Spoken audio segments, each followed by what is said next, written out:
به نام خدایی که از شدت حضور ناپیداست. درود میفرستم خدمت همه شما دوستان و عزیزان. اینجا کانال راز، من فراز هستم و خداوند کارگردانه. امیدوارم لبی خندون داشته باشی، دلی پر امید و ساز دلت کوک باشه.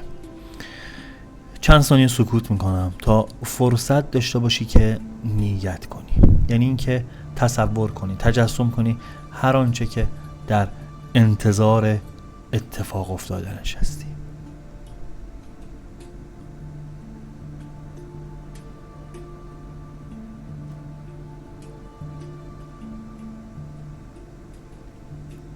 خب اگر نیت کردی و آماده ای، میریم سراغ غزل امروز تا ببینیم کائنات در قامت کلام حافظ چه پیامی برامون داره.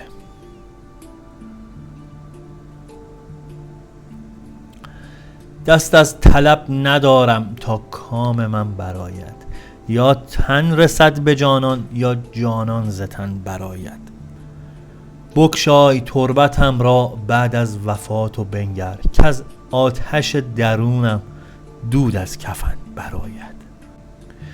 بنمای رخ که خلقی واله شوند و حیران، بگشای لب که فریاد از مرد و زن برآید. جان بر لب است و حسرت در دل که از لبانش، نگرفته هیچ کامی جان از بدن برآید. از حسرت دهانش آمد به تنگ جانم، خود کام تنگ دستان کی زان دهن برآید. گویند ذکر خیرش در خیل عشق بازان، هر جا که نام حافظ در انجمن برآید. بریم با هم سراغ تعبیر و تفسیر این غزل از حافظ شیرازی تا ببینیم امروز کائنات در قامت کلام حافظ چجوری میخواد ما رو هوشیار نگه داره، چجوری میخواد ما رو به لحظه نگه داره. اگر آماده هستی بشنویم تعبیر و تفسیر این غزل. خدایا خودت کمک کن. این پیام الان که بهش نگاه میکنم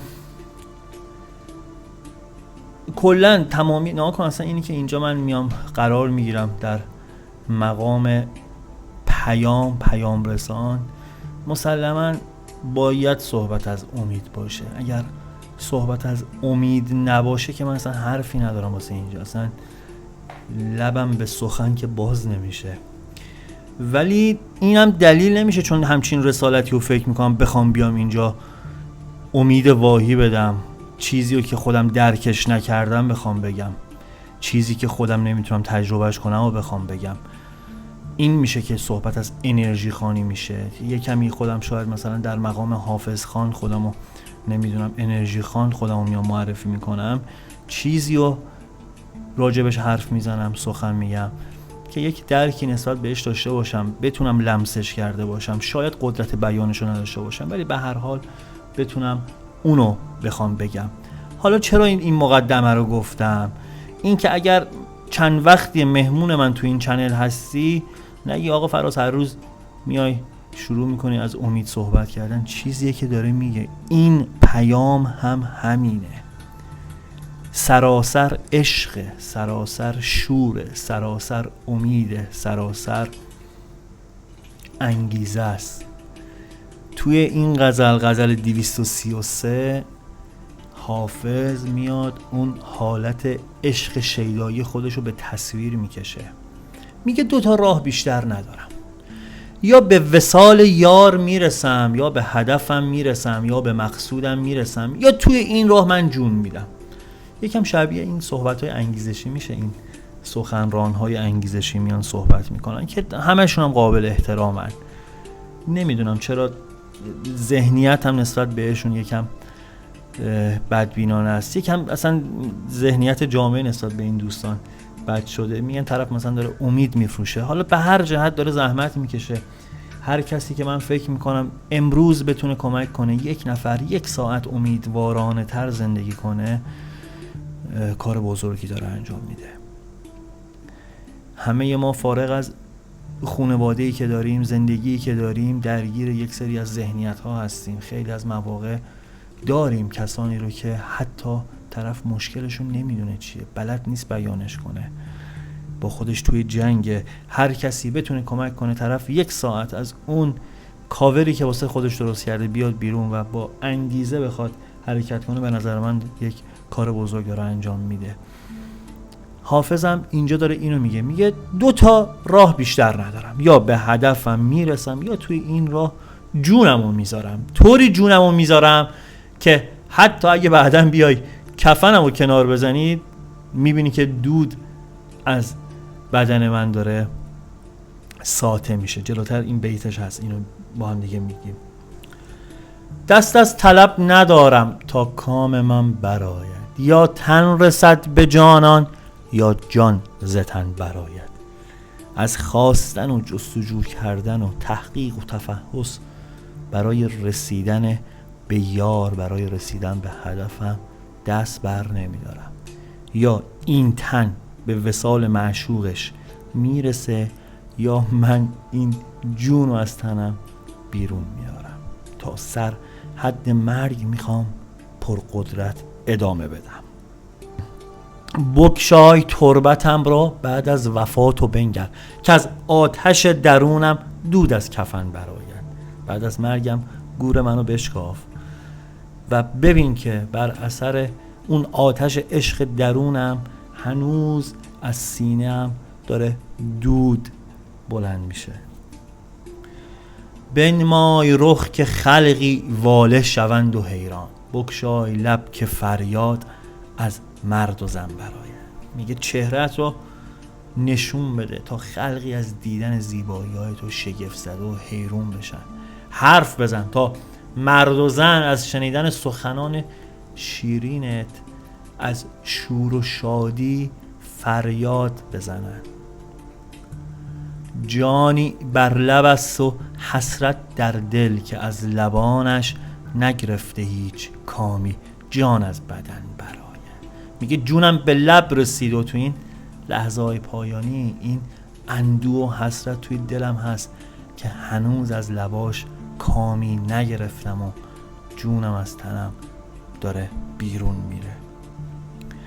از حسرت دهانش آمد به تنگ جانم، خود کام تنگ دستان کی زان دهن برآید. میگه از حسرت نبوسیدن لبهاش دیگه طاقتم طاق شده، دیگه نمیدونم چه زمانی مراد دلم حاصل میشه. و مثالی بی مثال میزنه در بیت 6، اینکه بر بوی آن که در باغ یابد گلی چو رویت، آید نسیم و هر دم گرد چمن برآید.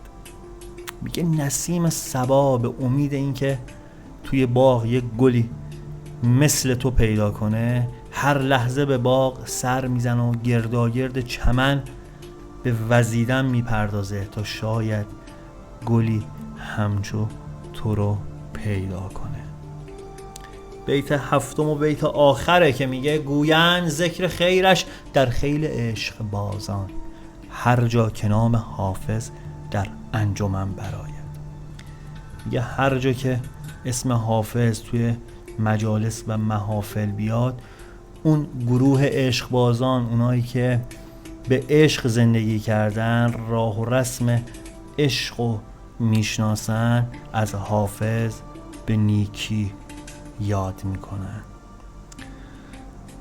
اگه آماده ای بریم سراغ تعبیرش برای امروز من و تو. همه ماها تو زندگیامون داریم مسائلی رو که توی تنهایی داریم باهاش میجنگیم، مواردی رو که شاید بلد نباشیم بیانش کنیم، شاید نتونیم بیانش کنیم، نواقصی رو در خودمون سراغ داریم که حتی از به یاد آوردنش، فکر کردن بهش ممکنه شرممون بیاد. داریم اذیت میکنیم خودمون بابت یک سری از مسائل. از خدا میخوام به هممون کمک کنه. از خدا میخوام بتونیم انجام بدیم اون چیزی رو که به صلاحمونه، اون تصمیمات درست رو تویمون به زنگاه ها بگیریم. خلاصه اگه بخوام یک دعا بکنم قبل از اینکه تعبیرش رو برای امروز خودم و خودت شروع بکنم، و اون اینه که خدایا کمکمون کن اون کارهایی رو که قدرت انجامش رو نداریم خللی در انجام کارهایی که قدرتش رو داریم ایجاد نکنه. این اصل بندگیه به نظر من. قفل نشیم اون جایی که کاری از دستمون برنمیاد، اون جایی که توی فکر و خیال غوطه بر میشیم قفل نشیم، مثل حالت لاک اسکرین ویندوز همینجور نمونیم ساعتها، بتونیم حرکت کنیم و هیچ مشکلی برامون فلج کننده نباشه. الهی آمین. الهی که همچین چیزی برای هممون رقم بخوره. پیام امروز رو اینجوری شروع میکنم. میگه پشت کار داشتن و سخت کوشی جزو خصوصیات بارز شخصیتی توه. حالا ممکنه ما خودمون خیلی اینو نسبت به خودمون روا ندونیم، این که مثلا ما آدم سخت کوشی هستیم. ببین سخت کوشی به این نیستش که بخوایم کار بدنی میکنیم، کار یدی بکنیم، ساعتها ذهنمون و کارمون و جسممون رو صرف یه کاری بکنیم. موضوع فعل خواستنه.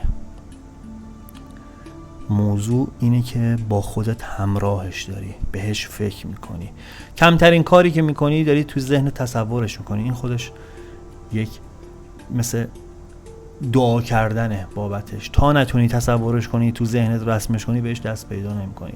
میگه میخوای به وصال یار برسی، قصدت اینه که با عزمی راسخ و اراده قوی توی این راه آهسته و پیوسته پیش بری. میگه هیچ ایرادی نداره، خیلی هم خوبه، ولی اینو بدون که باید با ناامیدی ها مبارزه کنی. اجازه ندی چیزی باعث رکود و عقب نشینیت بشه. اگرم تصمیمی داری، کاری میخوای انجام بدی، مدتیه که داری بهش فکر میکنی، میگه با دست روی دست گذاشتن و سهلنگاری کاری از پیش نمیره.